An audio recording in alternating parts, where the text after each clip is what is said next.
बाहेर मुसळधार पाऊस आणि घरभर दरवळणारा गरमागरम आळूवडीचा सुगंध. पावसाच्या सरी खिडकीवर अलगद थाप देत असताना स्वयंपाकघरात तयार होणारा महाराष्ट्रातील पारंपरिक आणि मन जिंकून घेणारी आळूवडी आज बनवणार आहोत आपण. तो व्हिडिओ शेवटपर्यंत नक्की पहा.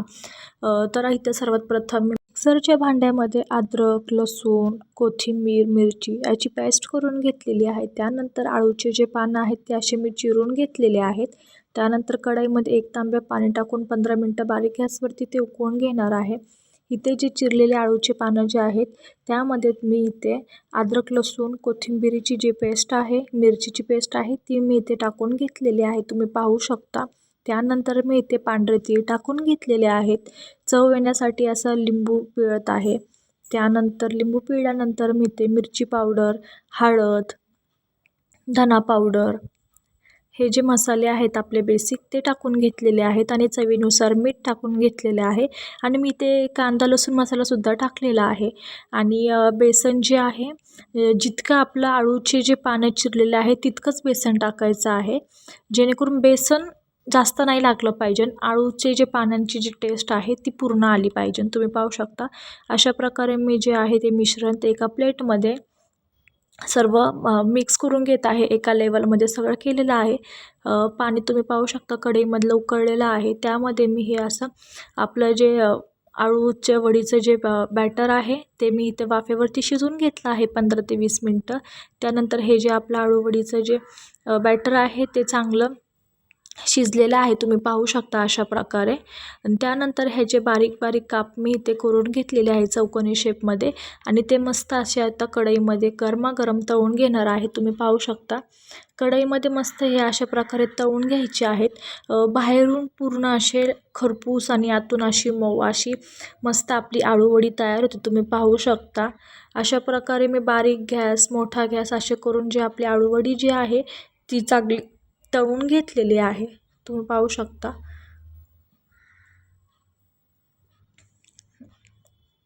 थोडे थोडे करून अशी पूर्ण आळूवडी जी आहे ती मस्त तयार करून घेतलेली आहे. आणि मस्त ह्या आळूवडीसोबत गरमागरम चहा आणि बाहेर कोसळणारा पाऊस यापेक्षा सुंदर क्षण कुठलाच नाही आहे. त्यामुळं ही व्हिडिओ जर तुम्हाला आवडली असेल तर व्हिडिओला लाईक करा, चॅनलला सबस्क्राईब करा आणि अशा सोप्या आणि चविष्ट रेसिपीसाठी आपल्या चॅनलला सबस्क्राईब करा. थँक्यू. नमस्कार मित्रांनो, आपल्या चॅनलवर तुमचं मनापासून स्वागत आहे. आज आपण बनवणार आहोत अगदी हेल्दी, चविष्ट आणि एनर्जीने भरलेले ड्रायफ्रूट्स लाडू, तेही साखर आणि गूळ न वापरता. या लाडूमध्ये खजुराचा नैसर्गिक गोडवा असल्यामुळे हे लाडू लहानांपासून मोठ्यांपर्यंत सर्वांच्याच आवडीचे आहे. सर्वात प्रथम मी येथे कढईमध्ये बदाम चांगले तुपामध्ये परतून घेत आहे, तुम्ही पाहू शकता. त्यानंतर मी इथे काजू चांगले परतून घेत आहे तुपामध्ये. त्यानंतर मी इथे तुम्ही पाहू शकता खारका जे आहेत ते चांगले फ्राय करून घेतलेले आहे तुपामध्ये. तुम्ही पाहू शकता असे इथं मी 100 ग्रॅम अशी खारका घेतलेले आहेत सोललेले. त्यानंतर मी इथे काळे मनुके तुपामध्ये चांगले फ्राय करून घेतलेले आहे. त्यानंतर मगच चांगले फ्राय करून घेतलेले आहे. काळे खजूर जे आहेत ते बिया काढून चांगले तुपामध्ये फ्राय करून घेतले. त्यानंतर खोबऱ्याचा किस असा जो आहे तो तुपामध्ये चांगला परतून घेतला. आणि त्यानंतर हे जे सर्व ड्रायफ्रूट्स आहे ते मिक्सरला बारीक करून घेतले. आणि त्यानंतर त्याचा जो गरम गरम असतानाच जे आपले ड्रायफ्रूट्सचे आपण जे पावडर केलेली आहे ती सगळं मिक्स करून त्याचे लाडू बांधून घ्यायचे आहेत, तुम्ही पाहू शकता. अशा प्रकारे आपले लाडू तयार झालेले आहे. जर तुम्हाला ही हेल्दी रेसिपी आवडली असेल तर व्हिडिओला लाईक करा, तुमच्या मित्रमैत्रिणींसोबत शेअर करा आणि अशा सोप्या आणि चविष्ट आणि हेल्दी रेसिपीसाठी आपल्या चॅनलला सबस्क्राईब करा. थँक्यू. शरीराला ताकद देणारे पौष्टिक आणि अतिशय स्वादिष्ट डिंकाचे लाडू. हे लाडू ऊर्जा वाढवण्यासाठी, हाडे मजबूत ठेवण्यासाठी आणि थंडीमध्ये शरीर उबदार ठेवण्यासाठी खूप फायदेशीर मानले जातात. डिंक, खारीक, सुकामेवा आणि गूळ यांचा वापर करून हे लाडू तयार केले जातात. तर तुम्ही पाहू शकता इथं सर्व मी साहित्य दाखवत आहे तुम्हाला. त्यानंतर मी एका कढईमध्ये गोवर्धन तूप घेतलेलं आहे. इथं 50 ग्रॅम मी डिंक घेतलेला आहे, तो पूर्ण फुलेपर्यंत तो चांगला परतून घ्यायचा आहे. व्हिडिओत दाखवल्याप्रमाणे परतून घ्यायचा आहे, जेणेकरून तो असा कुरकुरीत होईल असं परतून घ्यायचा आहे. त्यानंतर मी इथे 100 ग्रॅम काजू घेतलेले आहेत. काजूसुद्धा चांगल्या पद्धतीने परतून घ्यायचे आहेत. लालसर रंग येईपर्यंत काजू परतून घेतल्यानंतर त्यामध्ये मी 100 ग्रॅम बदामसुद्धा टाकलेले आहेत, तुम्ही पाहू शकता. बदाम 100 ग्रॅम जे आहेत ते पण लालसर असे भाजून घ्यायचे आहेत.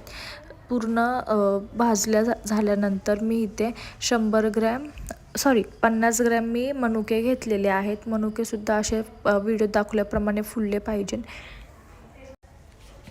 मनुके जे आहेत ते पूर्ण मी परतून घेतलेले आहे. त्यानंतर मी इथे पावशर खारीक पावडर आहे ती घेतलेली आहे. जर तुमच्याकडे खारीक पावडर नसेल तर तुम्ही खारीक आणून त्यातल्या बिया काढून खारीक पावडर जे आहे थोडं खारीक जे आहे ते उन्हात वाळवून त्याची पावडर करू शकता. तर अशा प्रकारे तुम्ही पाहू शकता ब्राऊन कलरचे होईपर्यंत खारीक पावडर जी आहे ती फ्राय केलेली आहे. त्यानंतर मी इथे 150 ग्रॅम येथे सुके खोबरे घेतलेले आहे. जे सुके खोबरे आहे जे ते चांगले परतून घेतले आहे. मध्येच मी खसखस टाकून ते परतून घेतलेले आहेत. खसखस जी आहे ती तुम्ही 2 चमचे वापरायची आहे.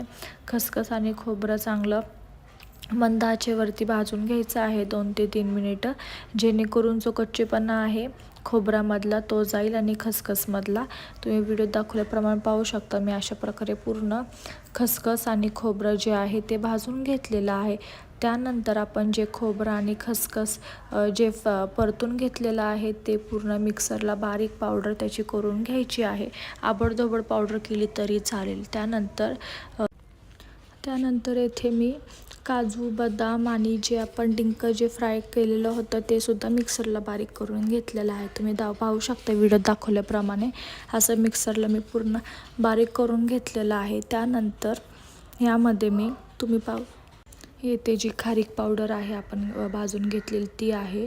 त्यानंतर तुम्हाला जितकं गोड हवं आहे तितकं तुम्ही गूळ पावडर टाकू शकता. इथे मी पावशरपेक्षा थोडीशी जास्त अशी गूळ पावडर टाकलेली आहे. त्यानंतर वेलची पूड टाकलेली आहे आणि जे गुठळ्या झालेल्या आहेत त्या पूर्ण गुठळ्या हाताने सोडून घ्यायच्या आहे. त्यानंतर परत तुम्ही ते जे मिश्रण आहे ते मिक्सरला बारीक पावडर करून घ्यायची आहे. बारीक पावडर केल्यानंतर तुम्ही पाहू शकता अशा प्रकारे ही पावडर तयार होते आणि तुम्ही पाहू शकता व्हिडिओ दाखवल्याप्रमाणे असा आपला लाडू तयार झालेला आहे. व्हिडिओ जर आवडला तर व्हिडिओला लाईक करा, चॅनलला सबस्क्राईब करा. पौष्टिक आणि स्वादिष्ट डिंकाचे लाडू तयार झालेले आहेत. लाडू हवाबंद डब्यात ठेवले तरी चालेल, अनेक दिवस टिकतात. तुम्ही पाहू शकता लाडू किती छान झालेले आहेत. घरी एकदा नक्की ही रेसिपी ट्राय करा. तोपर्यंत सर्वांना बाय. जर तुम्हाला ही रेसिपी आवडली असेल तर व्हिडिओला लाईक करा, चॅनलला सबस्क्राईब करा. अशा सोप्या आणि छान रेसिपीसोबत आपण नेक्स्ट व्हिडिओमध्ये भेटूया. तोपर्यंत सर्वांना बाय बाय.